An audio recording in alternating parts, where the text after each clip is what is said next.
Bismillahirrahmanirrahim.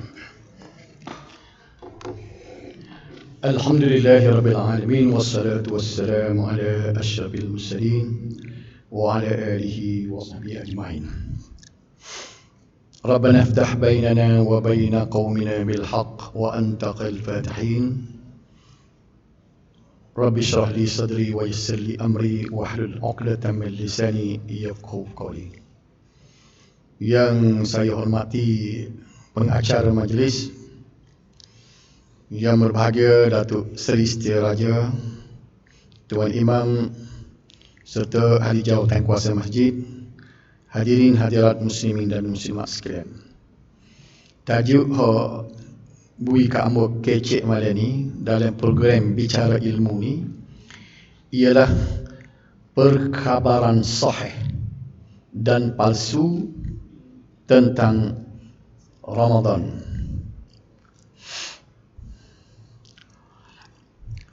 Apa makna perkhabaran? Perkhabaran itu apa dia? Secara ringkasnya kita boleh sebut kenyataan tentang perkara gaib yang menyentuh persoalan dunia dan akhirat.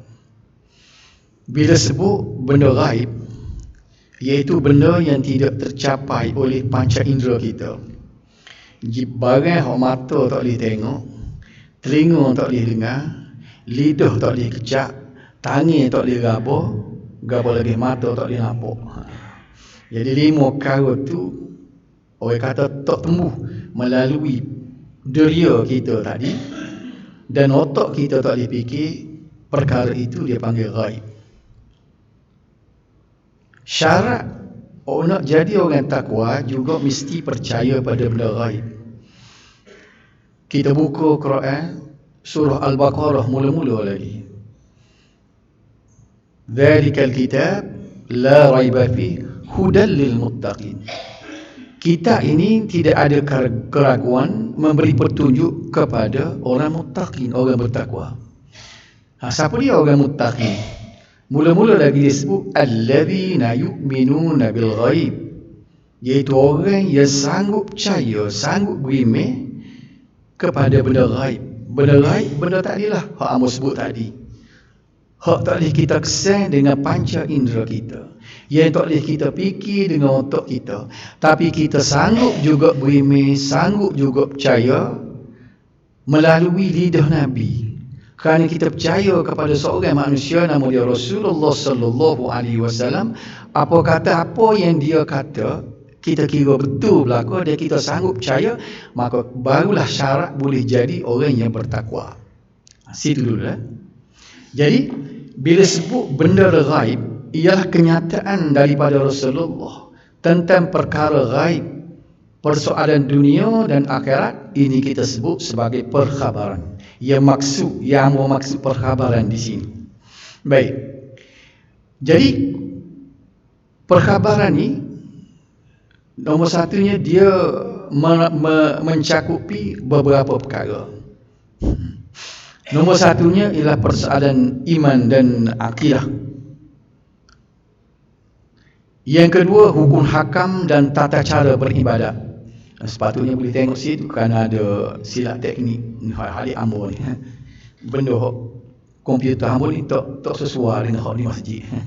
Jadi tak boleh masuk, tak boleh tengok lah. Tapi ambo ala kemen ni biasa setiap kali ambo ala kemen dalam betul itu ni. Ambo boleh semula lah. Benda perkhabaran nombor satu, iman dan akidah. Yang kedua, benda hukum hakam dan tata cara beribadat, adab dan akhlak. Yang keempatnya, ganjaran pahala amalan baik dan ancaman terhadap perbuatan mungkar. Itulah 4 perkara yang saya sebut tadi. Mari benda perkhabaran tu dia cerita benda ni. Baik. Saya sebut tadi perkara gaib tidak boleh dicapai oleh fikiran dan deria manusia. Tiba-tiba Allah Subhanahu wa taala berfirman dalam Al-Quran surah Az-Zariyat ayat yang ke-56. Yang kita biasa dengar popular ayat ni, mana-mana ceramah orang baca, wa ma khalaqtul jinna wal ins illa liya'budun. Tidak kuciptakan jin dan manusia melainkan untuk beribadat kepadaku. Jadi kita nampak di sini Allah Subhanahu Wa Taala cipta kita, cipta jin ni, manusia dengan jin ni, nak suruh kita beribadat. Baik, bila sebut beribadat, persoalan kitanya bagaimana cara kita beribadat kepada Allah. Nah ini dia. Bolehkah kita cipta atau kita reka sendiri untuk beribadat kepada Allah? Boleh ke tidak? Benda ni benda gaib. Jadi jawab dianya tak boleh. Pasal apa? Sebab dia benda gaib. Kalau tebang kita reka juga, dia jadi sebuah agama lain, sebuah Hindu, sebuah agama animisme, sebuah agama Buddha. Dia reka sendiri. Dia nak buat lagu mana, dia nak akak tangan lagu mana, nak tunduk lagu mana, tu dia panggil reka. Tapi benda ibadat kita ni, kita kena faham, kita kena sedar, kita kena yakin satu benda gaib yang tak boleh kita reka, tak boleh kita nak buat sendiri. Situ dia dulu. Baik, dalam hidup kita ni ada dua perkara. Nombor satunya urusan dunia. Urusan dunia ni serupa makan, minum, pakaian, kediaman, nak memajukan teknologi, nak mengislahkan, nak mengelokkan sistem kehidupan kita. Istilah dalam kitab-kitabnya dia sebut benda ni benda al-adah. Kita kata adat lah, benda dunia. Benda apa tadi yang ulang sekali lagi, benda bersangkut paut dengan kehidupan dunia. Makan, minum, pakaian, kediaman, nak memajukan hidup kita dengan teknologinya, kenderaannya, sistem perhubungan kita yang kita tengok dari masa ke semasa, dari tahun ke tahun bertambah canggih. Itu dia panggil al-adah. Urusan al-adah ini, benda ni boleh dicapai oleh pemikiran manusia.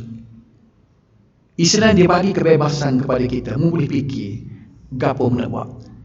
Dalilnya, satu masa Rasulullah sallallahu alaihi wasallam bila dia lalu kepada satu kebun, Abu Bakar tak apa ingat hadis-hadis kata, memang hadis sahih, tak ingat hadis mana matan pun tak ingat lagi.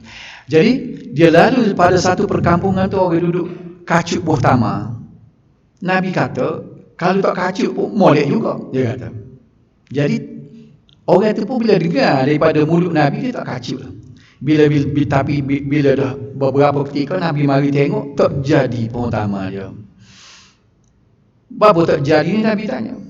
Orang tu jawab, dia kata, dengar mula Rasulullah, dah mu kata tak kacut pun molek. Maka Nabi tersebut, ini ungkapan sabda Nabi sallallahu alaihi wasallam, antum a'lamu bi umuri dunyakum. Kamu lebih tahu daripada aku urusan dunia kamu. Jadi sahabat fahamlah. Oh, kalau begitu benda ni benda tak payah dengar kata Nabi. Benda al-adah ni tak payah Nabi bagi royak. Kita boleh fikir sendiri, kita boleh reka sendiri, kita boleh selidik sendiri, kita boleh buat eksperimen, kita boleh buat penyelidikan. Sebab itulah berlakunya tamadun kemanusiaan ini hasil daripada pemikiran manusia. Hal ni bebas. Baik. Ia boleh direka cipta demi maslahah hidup kita yang lebih baik. Nombor dua ni urusan agama. Seperti kepercayaan, akidah, amalan, tata cara ibadat, hukum hakam, akhlak, adab, semua sekali ni dia panggil al-ibadah. Hak tadi dia panggil al-adah, hak ni dia panggil al-ibadah. Dia beza huruf bo sebuti masuk. Kalau tulisan ku Arab lah, al-adah tambah bo tengok tu jadi al-ibadah. Jadi ibadah ni urusan agama. Baik.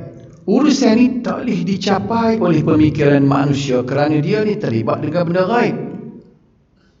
Oleh itu para ulama ni dia buat satu kaedah. Kalau kita baca dalam kaedah-kaedah dalam usul kita fiqh, usul fiqh, dia akan sebut satu ungkapan dia. Al-aslu fil adah al-ibahah hatta yadulla dalil ala tahrim. Asal usul perkaraan adat, perkara urusan dunia tu harus boleh berlaku. Mu nak makan gapo, mu nak buat lagu mana, nak menego lagu mana, nak susun rumah tangga lagu mana, nak susun masyarakat lagu mana, nak berpolitik lagu mana, nak buat sistem keuangan lagu mana. Semuanya boleh al-ibahah. Sebab dia al-aslu fil adah al-ibahah. Baik, hatta yadulla dalil ala tahrim, sehingga marinya dalil yang menunjukkan haram baru tak boleh. Makan dan nak makan gapo-gapo pun, jumpalah menatang gapo pun boleh makan.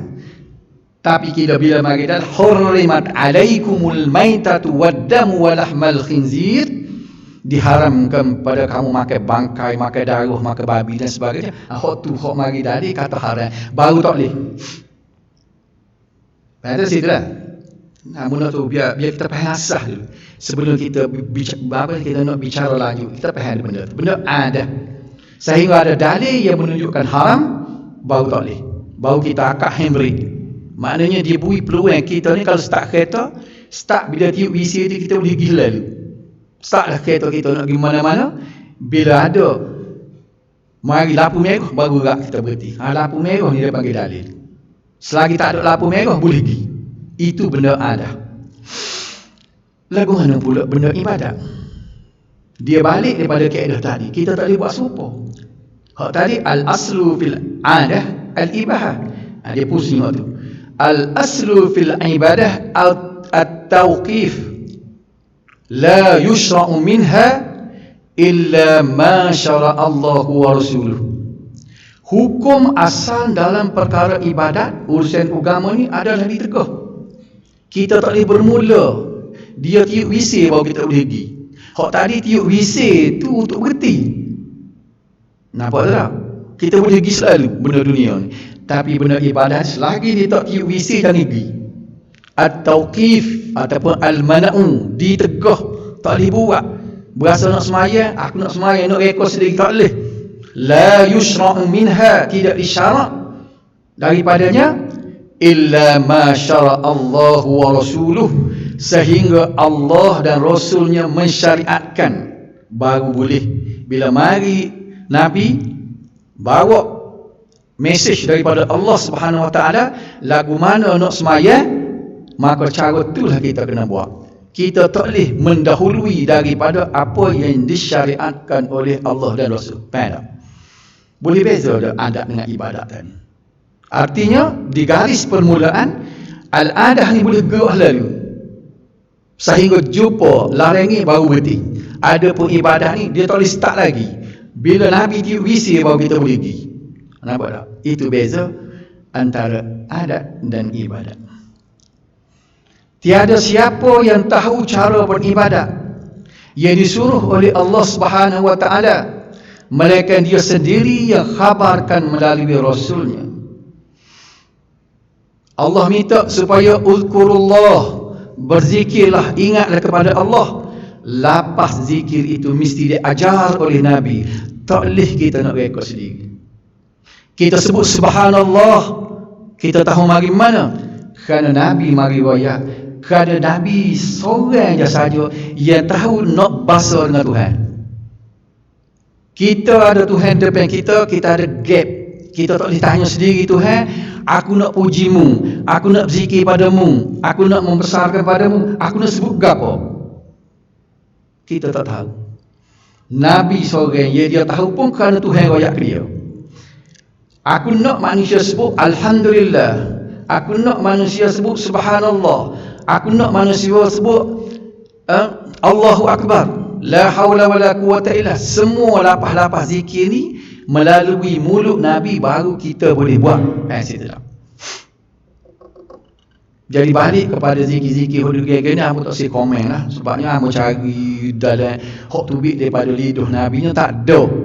Tapi kalau siapa dia berani buat lah. Kalau aku tak boleh. Sebab Nabi tak main royak. Belek dalam hadis Sunan Sittah, belek tak ada lagi hadis tu, cari hadis lain. Aku cari kata tu. Nak cari lapas zikir yang lagu lain tak ada. Cari pendapat orang ni kata, Tok Syekh ni kata, Habib ni kata, bolehnya jumpa. Tapi kalau tanya hak Nabi mari ajar, ambo tak jumpa, ambo nak royak. Kalau dia kakak sini jumpa tak tahu lah. Nah. Baik, faham situ kan? Penjelasan dan tunjuk ajar Rasul inilah. Nabi mari ajar cara beribadat, cara berzikir, cara sembahyang, cara puasa, cara selawat. Inilah dia panggil yang bermaksud di sini perkhabaran. Okey. Perkhabaran Rasul ini terkandung di dalam dua sumber, Al-Quran dan Al-Hadis. Dan Nabi sebut sendiri dalam sabdanya yang masyhur, taraktu fikum amrain lan tadillu ma tamassaktum bihima kitab Allah wa sunnata nabiyyih. Aku tinggalkan kepada kamu dua perkara di mana kamu tidak akan sesat selama-lamanya selama kamu berpegang kepada kedua-duanya, yaitu kitab Allah yakni Al-Quran dan sunnah nabinya yaitu Al-Hadis. Ini lapas hadis daripada riwayat Imam Malik. Baik, dua perkara tadi, Al-Quran dengan Al-Hadis. Al-Quran sampai kepada kita melalui jalan mutawatir. Ini satu istilah yang kita kena ambil tahu sikit. Apa dia mutawatir? Mutawatir ini satu perkhabaran yang sampai kepada kita, dia lebih sahih daripada sahih lagi. Orang selalu kecil hadis sahih, hadis dhaif. Kemuncak daripada hadis dipanggil hadis sahih. Tapi atas lagi pada hadis sahih dipanggil hadis mutawatir. Sebab apa? Sebab hadis mutawatir ni tak payah diuji, tak payah masuk bengkel, tak payah disemok, orang boleh terima. Ada pun hadis sahih tadi kena masuk uji kaji dulu, masuk makmah hadis dulu, nak mengesahkan bahawa dia hadis sahih. Faham tak? Ada pun hadis mutawatir ni tak payah masuk makmah, orang terima selalu. Sebab apa? Sebab orang yang meriwayatkan dari segenap peringkat ini melalui jalan yang ramai berpuluh-puluh orang. Faham tak? Jadi Al-Quran kita ni tidak berlaku penyelewengan, sebab generasi sahabat yang dengar Qurannya beratus-ratus orang, generasi kedua sampai kepada kita ni dia panggil jalan yang semua orang tahu belaka, dia panggil mutawatir. Faham tak? Jadi kalau orang sebut hadis mutawatir Quran jalan mutawatir, hadis mutawatir ada tapi tak banyak. Faham tak? Jadi kalau orang sebut ini hadis mutawatir, tiba-tiba kita tanya lagi, hadis itu sahih kau tak sahih? Tu jadi darak selalu dah. Mana kita tak reti benar. Orang sebut mutawatir tak tanya dah sahih sebab dia atas lagi. Nampak tak? Jadi Quran ni dia sapa kepada kita jalan mutawatir, dan sapa kepada kita tiada berlaku penyelewengan kandungannya walaupun satu huruf usah ke satu perkataan. Berapa kali dah orang talis cuba nak pusing Quran ni supaya berlaku penyelewengan, dia tak boleh buat walaupun satu perkataan. Pasal apa? Sebab ada jaminan daripada Allah Subhanahu wa taala, inna nahnu nazzalna dzikra wa inna lahu lahafizun. Sesungguhnya kamilah yang menurunkan Al-Quran dan kamilah yang memeliharanya. Ini surah Al-Hijr ayat 9. Tuhan kata aku waktu turun Quran, pandailah aku jaga. Faham situ tak? Tidak ada masalah. Kita rujuk kepada Al-Quran, tafsir yang betul, maka tidak berlaku penyelewengan. Kalau nak berlaku penyelewengan daripada Al-Quran, penyelewengan peringkat tafsir, peringkat kandungan Al-Quran tak berlaku penyelewengan. Faham situ tak? Dia boleh berlaku penyelewengan juga kalau kita tafsir kok lain. Ya, masalahnya dua sumber yang sampai kepada kita ni ialah Al-Hadis. Hadis ni jadi masalah sebab Tuhan tak jaga ni. Tuhan serah kepada kita jaga. Quran dia jaga sendiri, hadis dia tak jaga. Faham situ tak? Dia serah kepada ulama-ulama untuk menjaga sendiri. Baik. Siapa kepada kita ni hadis hari ni dalam berbagai tahap kesahihan. Ada hak sahih, ada hak lemah, dia panggil dhaif. Ada hak hasan, hasan tu dia sahih tapi kurang sikit. Ada hak palsu. Walaupun banyak jenis hadis, hang sebut pakar saja sini. Ada yang sahih, ada yang hasan, ada yang dhaif, ada yang palsu. Ini aku nak sebut sepatah lalu lepas pada ni.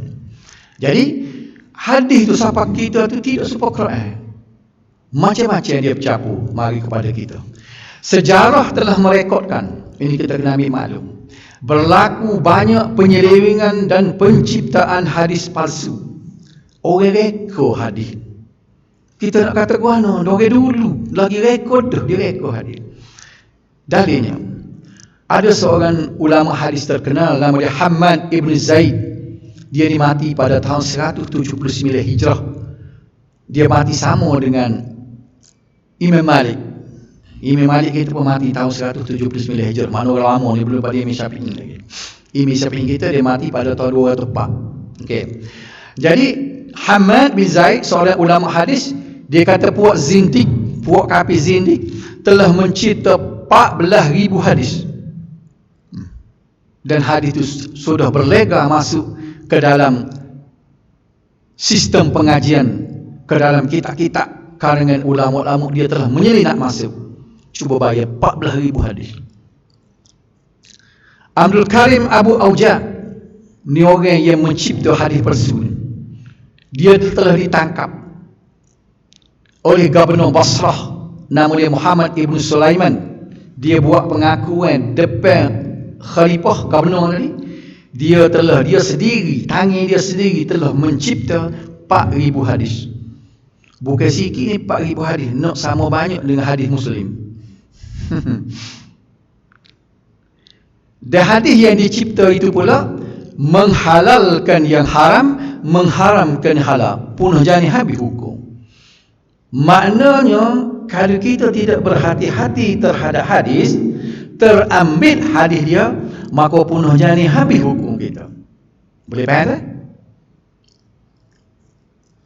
Realitinya, hadis-hadis palsu telah menyelinap masuk dalam dunia pengajian Islam, khususnya dalam kitab-kitab karangan para ulama dan ilmuwan Islam.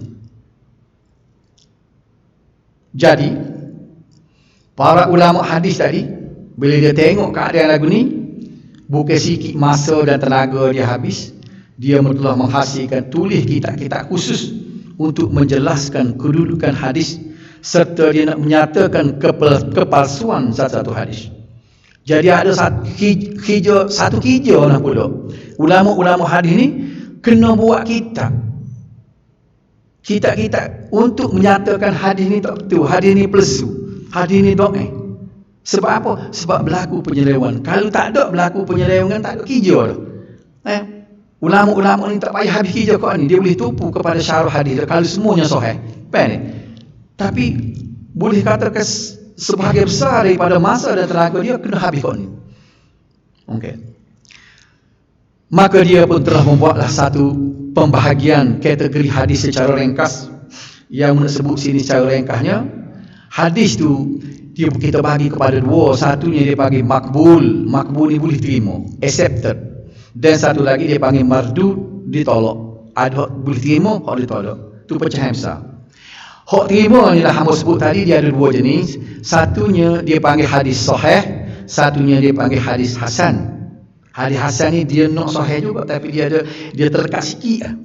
Kerana ada perawi dia tu kurang hafalan, maka dia jadi hasan. Tapi walau macam mana pun, sahih dengan hasan termasuk dalam hadis makbul, boleh diterima. Yang mardud ini adalah hadis dhaif. Hadis dhaif ini hadis juga, tapi oleh kerana berlakunya masalah besar. Misalnya perawi tadi dia ni orang yang orang panggil tak konsisten, sekali kecek lagu ni, sekali lagu ni, hafalan dia lemah, ataupun akhlak dia tak berapa boleh percaya, kan? Tak boleh pegang buku lah, kita panggil sini kecek, tak berapa boleh pegang buku, maka jadi dhaif lah hadis itu. Ada pun hadis palsu ini, hadis maudhu', dia panggil hadis palsu. Ini adalah hadis yang dia betul-betul rekod yang bukan hadis. Faham tak?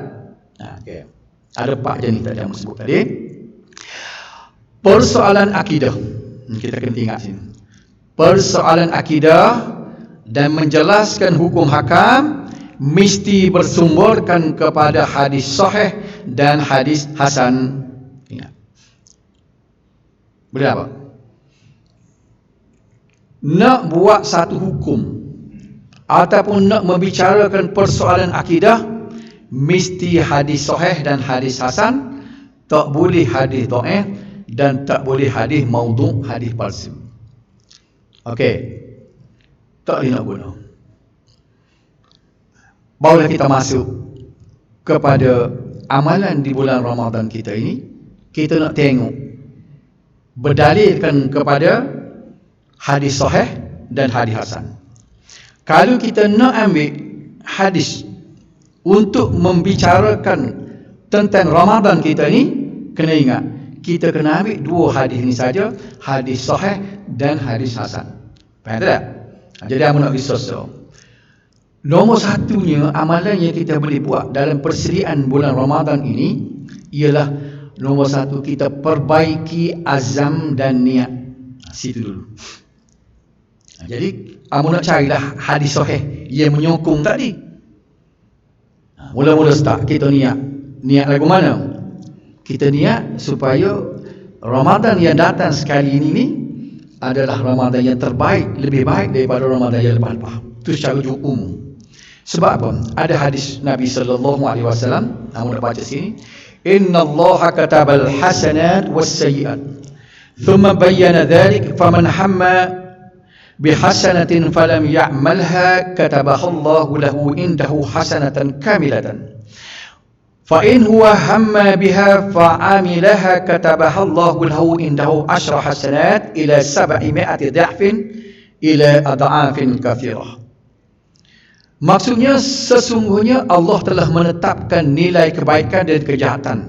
Kemudian dia menjelaskan, maka sesiapa berniat, ini nak sebut ni apa kita kena niat. Dia kata siapa dia berniat mengerjakan kebaikan, kita niat puasa ni kita nak buat molek, tetapi tidak dikerjakan, tak jadi juga, klik modas dia. Niat ada dah ada. Allah mencatatkan sebagai satu kebaikan yang sempurna. Boleh dah terpahala so. Jadi lah boleh niat lah nak masuk Ramadan. Sambung hadis tadi, jika dia berniat untuk berbuat kebaikan lalu dia mengerjakan, jadi sungguh buat. Dia kata aku nak baca Quran biar lebih pada tahun lepas. Tahun lepas sejus hari. Hari ni aku nak buat 2 juz hari tahun. Faham tak? Pas puasa tahun ni tak si cara duduk main, duduk tawah di bazar Ramadan. Makan apa ada. Betul tak? Tak si dah habis masa dengan bazar Ramadan. Nak terawih pun banyak dah tahun ni. Nak jamu qiyamul lail lagi. Nak tidur sikit. Kita qada tidur nanti lepas raya dia kata. Tiba-tiba dia niat lagu tu. Kalau tak jadi buat boleh so pahala dah dah. Tiba-tiba dia buat pula. Dalam hadis tadi sebut, dia Allah akan mencatatkan 10 sampai ke 700 kali kebaikan. Ataupun lebih lagi mengikut kehendak Allah. Allah tilik kita mula-mula asasnya dia 10, 700. Tak boleh ni molek lagi dia ni, dia boleh lebih lagi pada 700. Ini hadis sahih riwayat Al-Bukhari. Sebab kita kecek ni kena hadis sahih dah. Boleh ingat asal ni dah? Niat. Baik. Jadi kita pasal niat Ramadan ini untuk apa? Puasa dan amalan yang lebih berkualiti berbanding dengan Ramadan yang lepas. Yang kedua, kita nak niat ni setiap amalan yang dilakukan dengan ikhlas. Mungkin tahun-tahun lepas duk capung atau ikhlas. Ni nak ikhlas sungguh. Sebab apa? Kita dah baca surah Al-Bayyinah, lam yakuni tu kan. Wa ma umiru illa liya'budullaha mukhlishina lahuddin. Mereka tidak diperintahkan melainkan supaya beribadat kepada Allah dengan mengikhlaskan kepadanya. Maknanya Allah ni dia suruh kita beribadat, so syarat dia ikhlas. Kena ingat amu nak masuk selenge sini. Nak suruh jadi kerja sesuatu amalan, 2 syarat je. Nombor 1 ikhlas, nombor 2 cara kena betul serupa Nabi ajar. Situ. Sebab tu kita kena ngaji pekoh juga ni. Sebab nak suruh betul. Niat ikhlas molek-molek pun kalau semaya tak betul tak boleh juga. Semaya betul dari segi pekoh, tapi kalau niat ikhlas tak jadi juga. Kena kombinasi dua tu, ikhlas dan kaifiat tata cara yang betul. Faham tak? Okey. Kita tengok lagu mana hadis Nabi yang dia sebut yang popular kita baca semua. Kita nak niat kita puasa ni kerana berimeh kita. Kerana Tuhan, tak ada kerana lain. Bulat molek walaupun kita puasa hal lepas-lepas hidup kerana Tuhan juga, tapi nak bulat molek tahun. Sebab Nabi kata man sama Ramadan imanan wa ihtisaban ghufira lahu ma taqaddama min dzambih. Sesiapa yang berpuasa Ramadan dengan penuh keimanan dan mengharapkan pahala, kita nak pahala, nescaya diampunkan untuknya dosa-dosa yang lalu. Ini juga hadis riwayat Al-Bukhari dan Muslim. Hadis sahih dah. Okey. Itu nombor satu niat tu dah.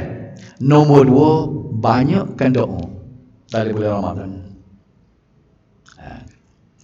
Ada hadis tersebut. Salasatun la turaddu da'watuhum al-imamul 'adil was-sha'im hatta yuftir wa da'watul mazlum. 3 golongan yang tidak ditolak doanya Nabi sebut sini. Nombor satunya pemimpin yang adil. Kita tak boleh dah gian ni kita tak jadi pemimpin. Kau ada siapa-siapa jadi tak ada menteri wakil ayat sahabat sini dah. Kita tak ada peluang ni, biarlah. Nombor 2. Ni hak boleh kita. As-saim hatta yuftir, orang berpuasa sehingga dia berbuka. Jadi sepanjang kita puasa tu sampai kau buka tu, tidak akan ditolak doa. Oleh kerana itu perbanyakkan doa. Betul tak? Dan selagi wa da'watul mazlum, doa orang kena zalim. Kat kita pun tak semeta orang duk zalim kita dah.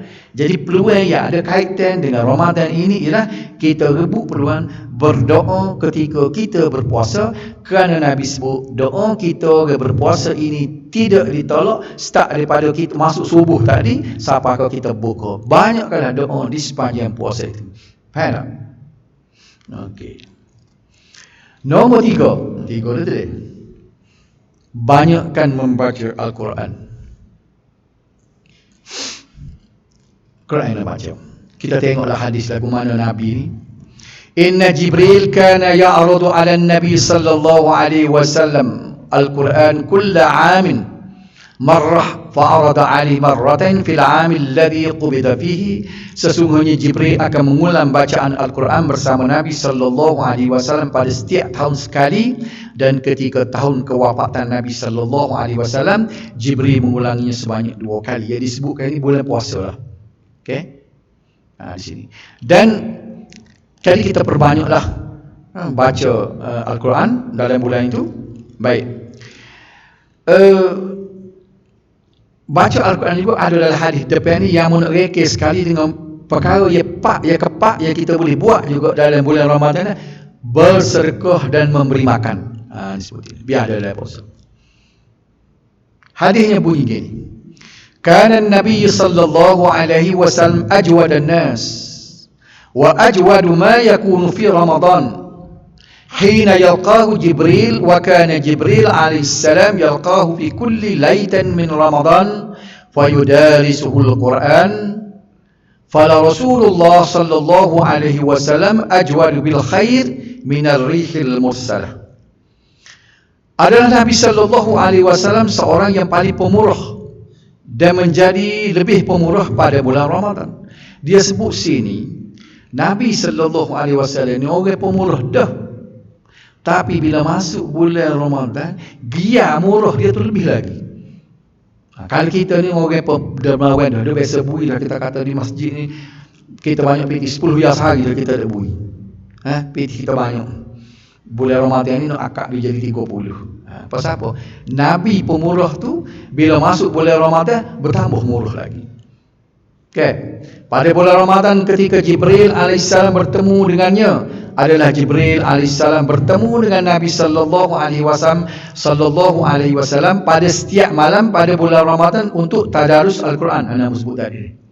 Rekeh tadarus Al-Quran. Jadi Nabi itu Jibril mari tadarus dengan dia bulan Ramadan setiap malam.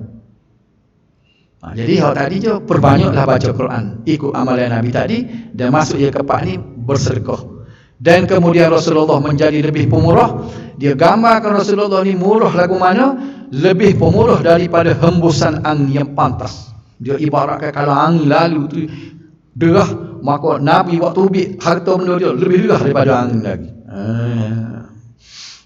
Jangan pula bulan Ramadan jadi kau kedekut cara nak buat tahu nak buat beli baju raya. Terbalik nak. Faham tak? Boleh buat boleh itulah kita ni. Kita bolehlah orang panggil pasien ni nak buat molek lah. Ramadan tahun ni. Kita tengok tadi dia suruh kita pemburuh dah. Awi makan pula lagu mana. Hadis Nabi, hadis sahih juga riwayat Tirmizi, man fattara sa'iman kana lahu mislu ajrih ghaira annahu la yanqusu min ajri sa'im syai'an.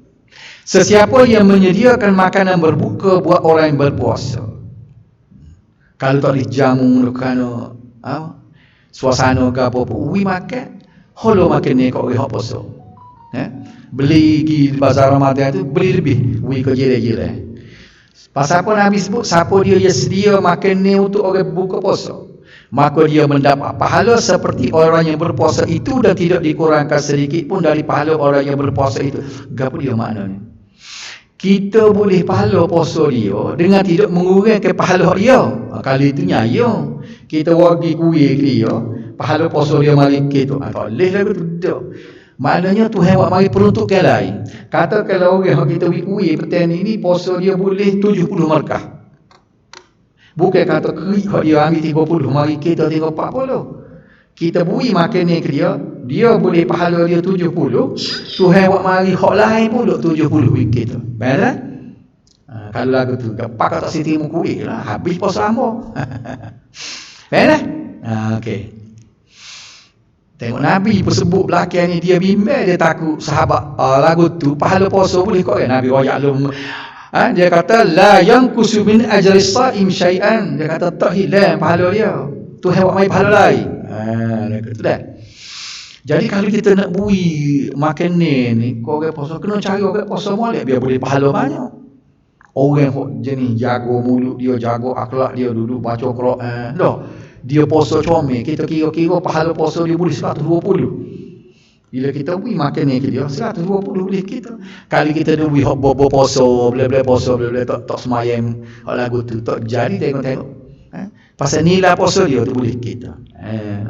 Jadi orang yang puasa tu kalau nak terima makan dengan orang kena molek lah puasa. Nampak tak? Yang kelima, qiyamul lail. Masuk Isra kena putih lalu kah, Datuk? Masuk Isra kena putih lalu kah? Tak apa. Tak ada soalan tak? Tak ada soalan. Kalau soalan pun tak apa. Nombor 5, qiyamul lail. Ada hadis. Dia serupa hadis tadi. Dia dua-dua mari. Dia besok soma ke qama. Hal ni bunyi man qama ramadan imanan wa ihtisaban ghufira lahu ma taqaddama min dhanbi.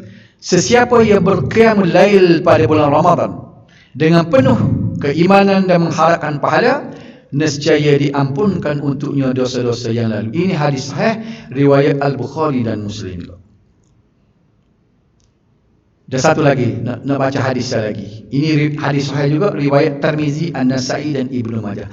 Man qama ma'al imam hatta yansarifa kataballahu lahu qiyamal lailah. Sesiapa yang solat qiyam bersama imam sehingga selesai, tidak kata dia lari klik dulu. Maka Allah telah memberikannya ganjaran qiyam sepanjang malam. Ada tak acil dia semaya sekalian no. Sini buat 20 ke 8 dah tu. 8. Ada orang dia pagi sebentar dia mari semaya boleh sekali terawih dia klik. Hak ni tak masuk dalam hak Nabi janji boleh pahala qiyam sepanjang malam. Jadi selalu kalau nak suruh boleh pahala qiyam sepanjang malam, nanti tu imam wisalah akhir tu. Baru kita cabut klik.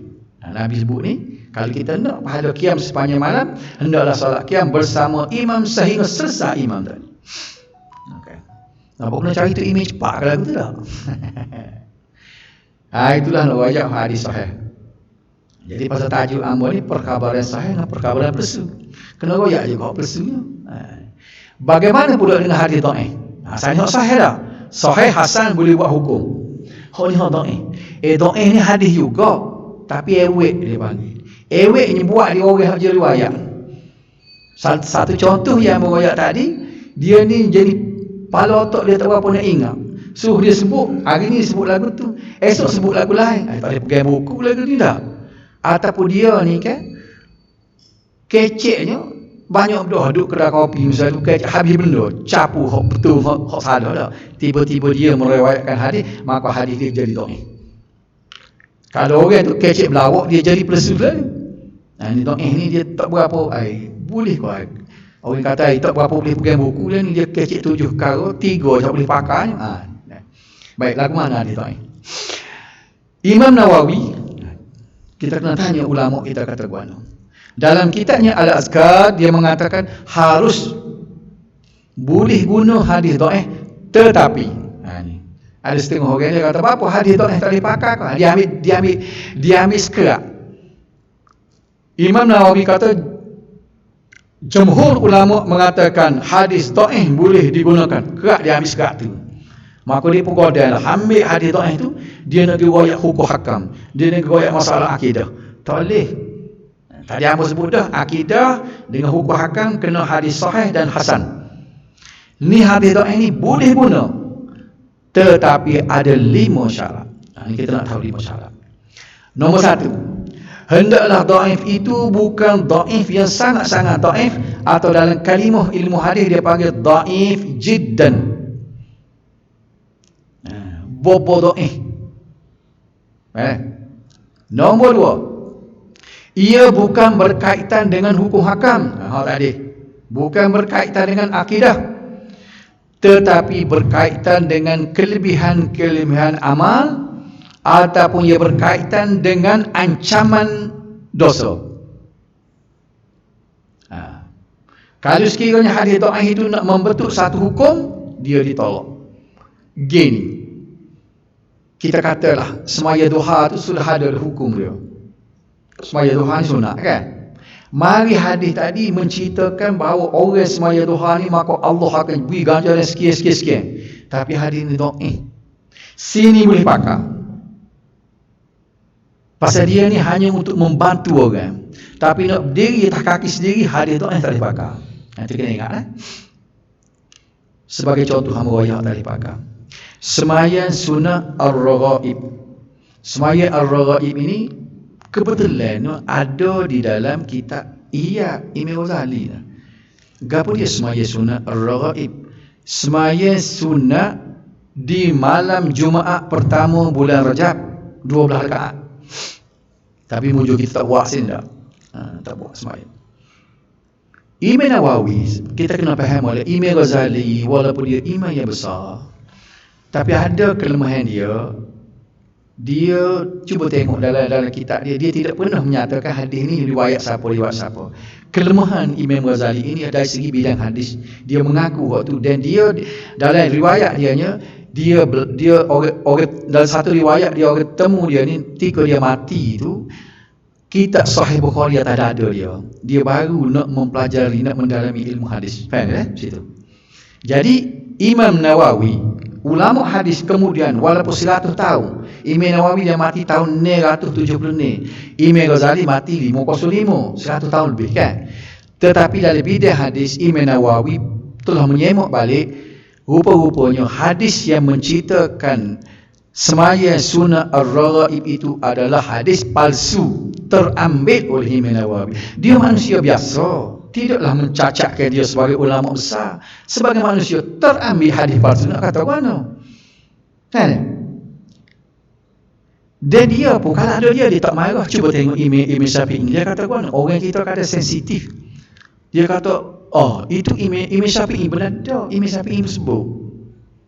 Dia kata, iza sahal hadis khilafu qawli fa'malu bil hadis watruku qawli fahuwa madhhabi. Kalau menjumpa hadis sahih ia bertentangan dengan fatwa dan pendapat aku, mu jangan pakai pendapat aku, mu kena pakai hadis sahih. Itulah mazhab aku. Mazhab aku bukan ikut aku buta tuli. Faham tak? Jadi sebab itulah ulama-ulama kemudian ni dia cuba semuk semula. Sebab tu kita tengok apa pandangan Imam Nawawi tak serupa dengan Syafi'i. Dia mazhab Syafi'i. Sebab dia menerima amanat daripada Syafi'i untuk betul dia. Faham tak? Andai kata Syafi'i masih hidup, dia terima kasih kepada Nawawi. Nampak tak cerita? Kita tak boleh sensitif. Apa sebut Imam Nawawi? Tak. Yang kata hadis palsu dalam kitab mengenai sembahyang sunat ar-raghaib, Imam Nawawi, bukan hamba kata. Ingat situ. Baik, gapo hamba riwayat sini? Kalau mari hadis yang menceritakan kelebihan sembahyang sunat ar-raghaib tadi, tak Tak boleh pakai lah hadis tu. Sebab hadis tadi tidak boleh menyokong benda yang tak ada. Kalau ada hadis menyokong semaya sunat duha boleh. Sebab semaya sunat duha ni ada hadis sahih. Hadis dhaif nak menyokong semaya sunat ar-raghib tak boleh. Sebab semaya sunat ar-raghib ini dibina atas hadis palsu. Nampak dah? Kaedah dia kan. Nombor 2. Nombor 3, tidak boleh meyakini bahawa hadis itu datang daripada Nabi sallallahu alaihi wasallam. Ini cara kita berinteraksi dengan hadis dhaif. Tak boleh kata Nabi sallallahu alaihi wasallam bersabda. Dia kena sebut lagu ni umpamanya. Ada riwayat yang menyatakan. Kita baca gitu. Faham? Sebab apa? Kita takut kita dikata hak Nabi tak kata. Faham tak? Inilah ulama-ulama hadis saja. Bila kita tengok hadis ni dhaif, kita kata ada riwayat yang menyatakan gini-gini. Jangan kata Nabi sallallahu alaihi wasallam bersabda. Nombor 4, tidak boleh menyeru manusia beramal dengannya. Haram hukumnya menyebarkan hadis dhaif dan kemudian menyeru manusia beramal dengannya. Tak boleh. Kita ambil dia tu untuk sebagai pelengkap kepada benda yang sudah ada. Tak boleh kita tulis hadis ni, mari kita beramal kerana hadis ni sebut gini-gini. Itu Imam Nawawi kata. Dan akhir sekali yang kelima, macam yang sebut tadi lah, hak tu juga, hendaklah hadis dhaif itu terhasil daripada hukum yang asal. Dia kena ada hukum asal ya. Contohnya hukum mentaati ibu bapa. Sebabnya hukum taat kepada ibu bapa tu wajib dah. Kalau mari hadis-hadis yang menceritakan kelebihan buat baik kepada ibu bapa sedangkan dia dhaif, maka boleh dipakai. Kalau ada hadis-hadis yang memberitahu haramnya, betapa besarnya Allah mencadangkan seksa kepada orang derhaka kepada ibu bapa, walaupun hadis itu dhaif, boleh dipakai kerana mentaati ibu bapa itu adalah wajib. Faham tak? Jadi kita nampaklah hadis dhaif itu duduk situ. Baik. Kita nak tengok pula mana hadis dhaif yang ada dalam kaitan dengan bulan Ramadan. Nak tengok dah. Nombor 1. Qad azallakum syahrun azim syahrun mubarak man taqarraba fihi bi khaslatin minal khair kana kaman adda faridatan fima siwahu wa man adda fihi faridatan kana kaman adda 70 faridatan fima siwahu wa huwa syahrun awwaluhu rahmah wa awsatuhu maghfirah wa akhiruhu itqun minan nar man fattara fihi sa'iman kana maghfirah li dhunubihi wa ataqa raqbatahu minan nar. Sesungguhnya kamu sedang dinaungi oleh bulan yang agung lagi berkat. Ini hadis dhaif. Sesiapa yang mendampingkan diri kepada Allah dalam bulan ini dengan suatu perkara kebajikan, samalah seperti dia mengerjakan satu perintah fardu pada bulan yang lain. Ada kan? Siapa dia buat benda fardu dalam bulan ni, siapa dia buat benda yang sunat dalam bulan ni, supaya dia buat benda fardu dalam bulan lain. Nah, ambo mula pun pasal gini. Hadis ni diriwayatkan oleh Ibnu Khuzaimah. Ibnu Khuzaimah ni dia nama kitab dia Sahih Ibnu Khuzaimah. Jadi kita bersakwa baik dia ingat hadis ni sahih. Rupa-rupanya bila ulama-ulama tidak terbaca, rupanya ulama-ulama hadis dulu lagi telah mengatakan bahawa hadis sahih yang dikatakan Ibnu Khuzaimah tu rupanya dhaif. Gak ambo dulunya duk jajar rata lah hadis ni. Mula-mula ambo duduk nulis masa kerja, duduk nulis teks ucapan orang besar Datuk sendiri pun berapa kali ambo widah hadis dhaif dia mula ambo tak reti lagi masa tu hadis ni lah. Timalan tim MB learning ambo duk tulis semua ke dia tamu-tamu dalam Ramadan kita bui pula hadis ni ke dia baca man taqarraba fihi bi khaslatin minal khair kana kaman adda faridatan fi ma siwahu. Dia dah baca rupa-rupanya kita dah hollow dhaif ke dia 2-3 tahun dulu. Okey. Baik. Dan sesiapa yang menunaikan satu perkara wajib pada bulan ini, samalah seperti dia menunaikan 70 perkara fardu pada bulan-bulan yang lain. Kalau kita buat umpama gini lah, kalau kita semaya zuhur di bulan Ramadan ni, Tuhan beri pahala supaya 70 kali semaya zuhur bulan lain. Bukan kata palsu hadis ni dhaif. Ia adalah jadi orang disebut sama awwaluhu rahmah wa awsatuhu maghfirah wa akhiruhu itqum minan nar. Tidak gitu kan? Dari TV sekali ada ceramah lagi ni disebut Awalnya rahmat, pertengahannya keampunan, dan akhirnya pembebasan dari neraka. Okey. Dia dhaif. Sesiapa yang menjamu orang yang berpuasa untuknya berbuka, maka menyebabkan dia diampunkan dosanya dan menjadi penebus dirinya daripada neraka. Hadis ini riwayat oleh Ibnu Khuzaimah. Gapo dia? Jumhur ulama hadis. Tengok ni. Majoriti ulama hadis mengatakan hadis ini dhaif. Pasal apa dhaif? Disebut sebab dhaif. Kerana dalam sanad rangkaian perawi dia nama Ali bin Zaid bin Jad'an yang dikenali dengan seorang yang lemah hafalan. Itu jadi dhaif itu. Baik. Jadi hadis tadi boleh baca tak boleh baca? Boleh tadi. Dengan syarat kita jangan kata qala Rasulullah. Ada riwayat mengatakan awalhu sama. Kita jangan bahasa cerak. Dikatakan begitu.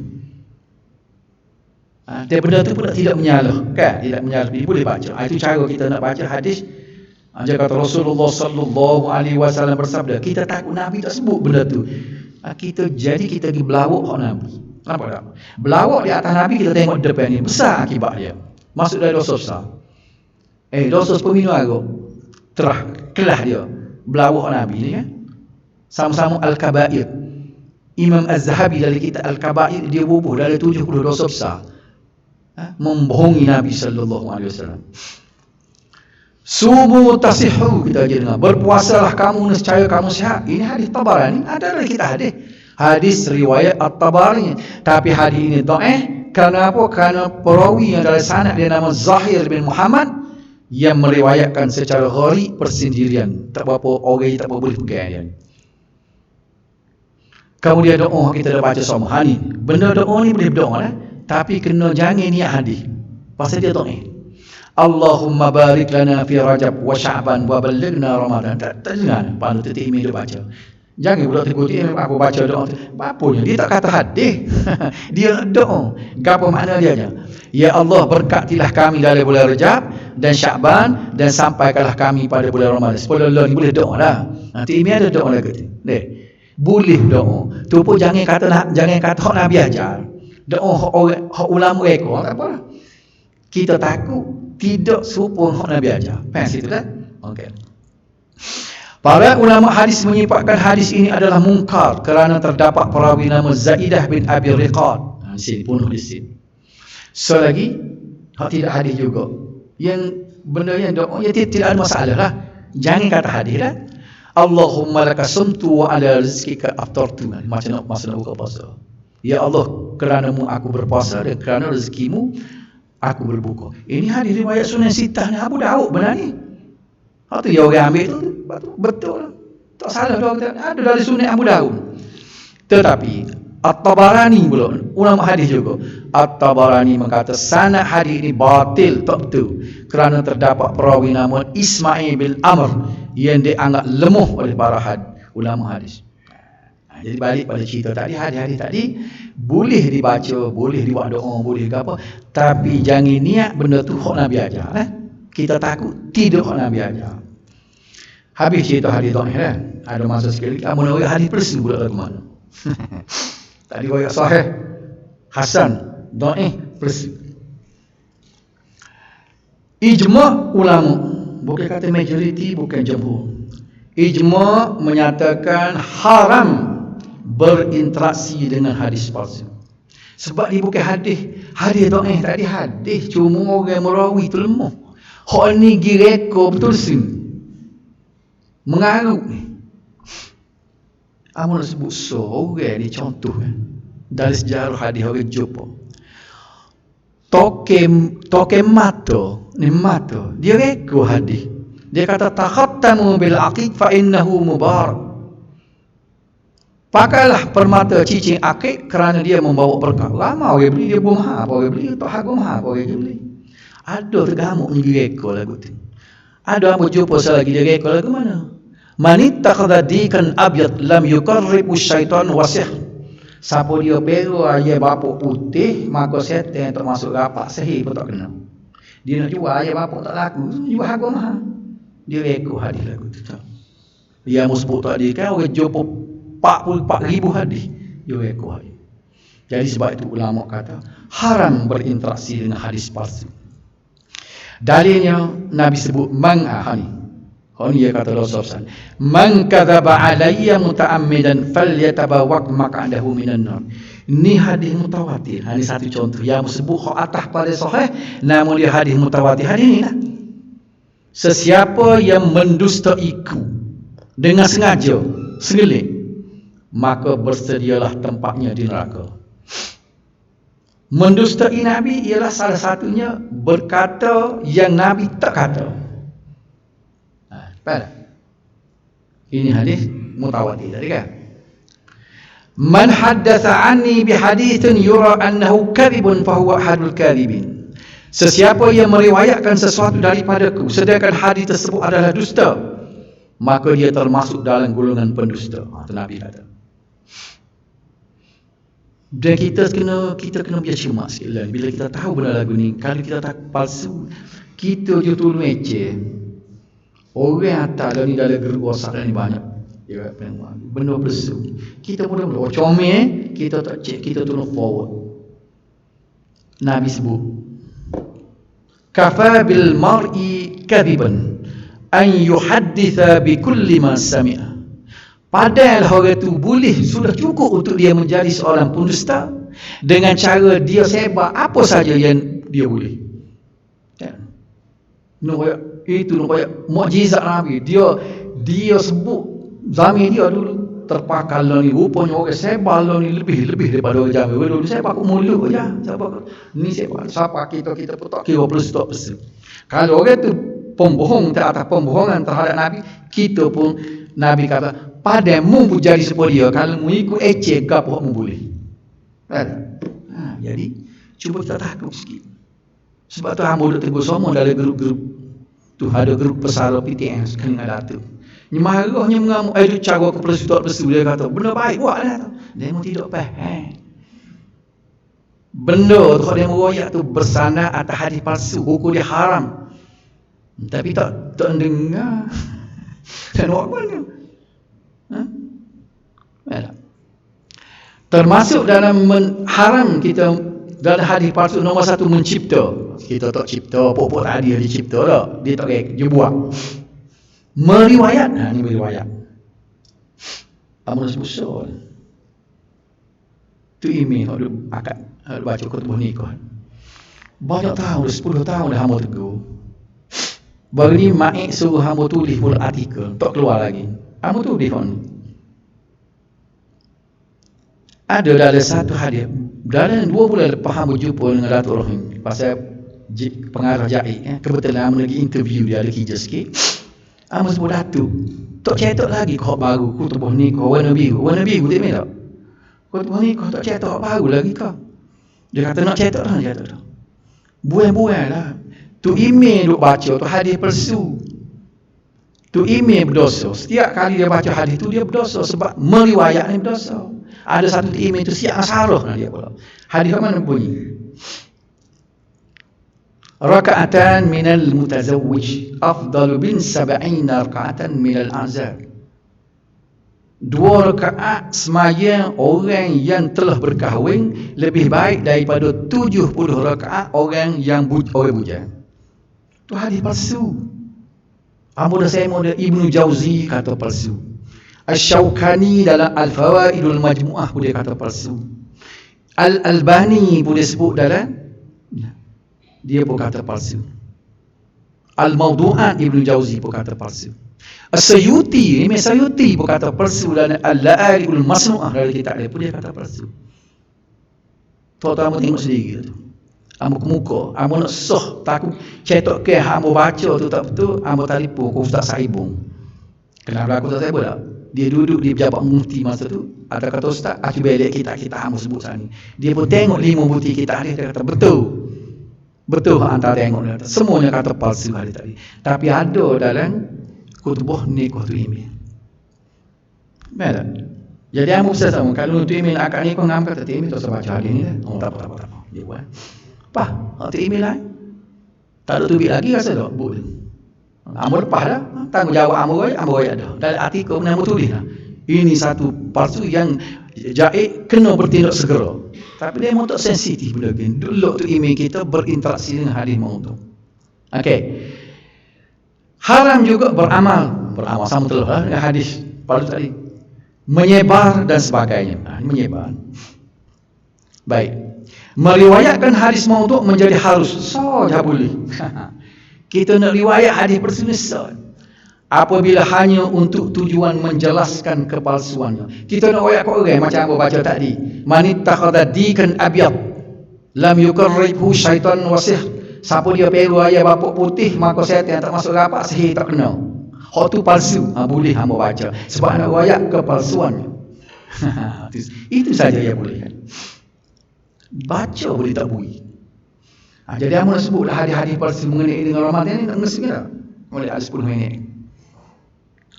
Rajab syahrullah wa Sya'ban syahri wa Ramadan syahru ummati. Rajab adalah bulan Allah, Sya'ban bulanku dan Ramadan bulan umatku. Orang buat ceramah.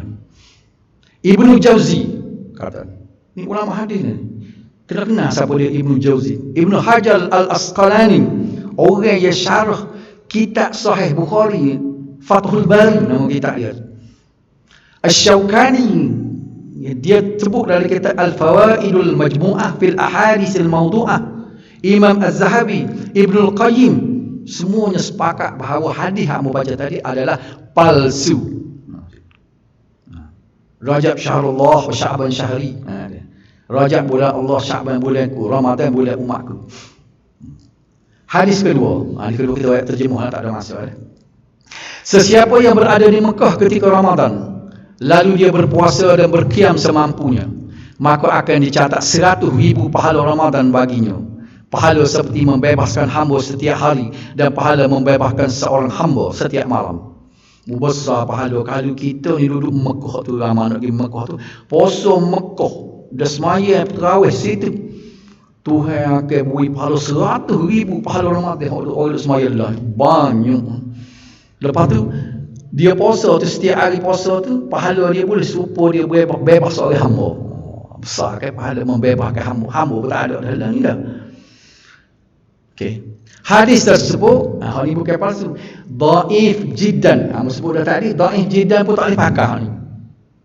Syarat nak pakai hadis palsu boleh, tapi jangan dhaif jiddan. Kerana menurut Al-Baihaqi, terdapat dalam sanadnya Abdul Rahim bin Zaid adalah perawi yang tak boleh pakai. Hadis ketiga. Terjemuh saja dah, tak ada masa. Riwayat daripada Ali bin Abi Thalib, ramai seban di musalla di masjid tulis. Rasulullah sallallahu alaihi wasallam ditanya tentang kelebihan solat tarawih. Lalu baginda sallallahu alaihi wasallam bersabda, akan terlepas dosa seorang mukmin pada malam pertama. Kalau kita tarawih malam pertama, maka kita akan terlepas dosa. Supaya seorang mukmin itu seperti bayi yang baru lahir, tak ada dosa sebab baru beranak kita. Malam kedua, seperti kita ni, kedua-dua ibu bapaknya akan dia apa. Malam ketiga, seterusnya ada jumpa satu malam tamu tengok, menyamai dengan semaya di Masjidil Haram dan Masjid Nabi sekaligus. Masjidil Haram ni kita semaya satu waktu 100,000 dalam hadis sahih tu dah. Masjid Nawawi 1,000. Makna 101,000. Maknanya kita semaya tarawih malam, tak ingat malam 7 ke malam ke berapa, pahala dia serupa kita semaya di Masjidil Haram sekaligus dengan semaya di Masjid Nabi. Jadi boleh pahala 101,000. Banyak. Hak tu semua. Siapa ke malam 30, maka dia tepeklah di musalla tarawih malam pertama sekian. Riwayat Ali bin Abi Thalib, dia sedang disandar kat anak Sina Ali.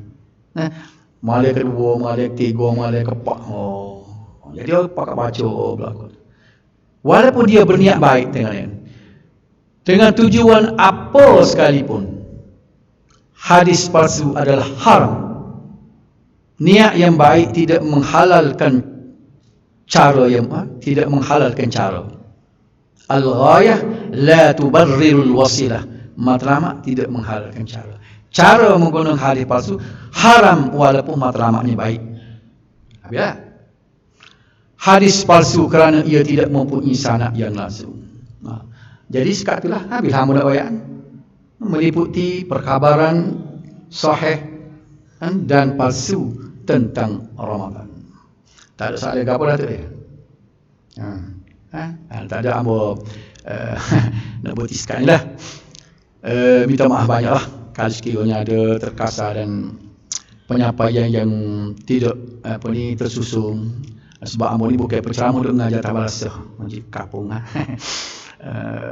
Dan kepada yang bahagia Datuk kan beri kepercayaan kepada ambo, mudah-mudahan lah segala apa yang ambo sahabat itu boleh kita ambil beberapa yang baik untuk kita jadikan panduan sebelum kita melangkah kepada bulan yang mubarak ini, supaya Ramadan tahun ini lebih baik daripada Ramadan daripada tahun-tahun yang lepas. Aqulu qouli hadza wa astaghfirullahal azim li wa lakum. Wassalamualaikum warahmatullahi wabarakatuh.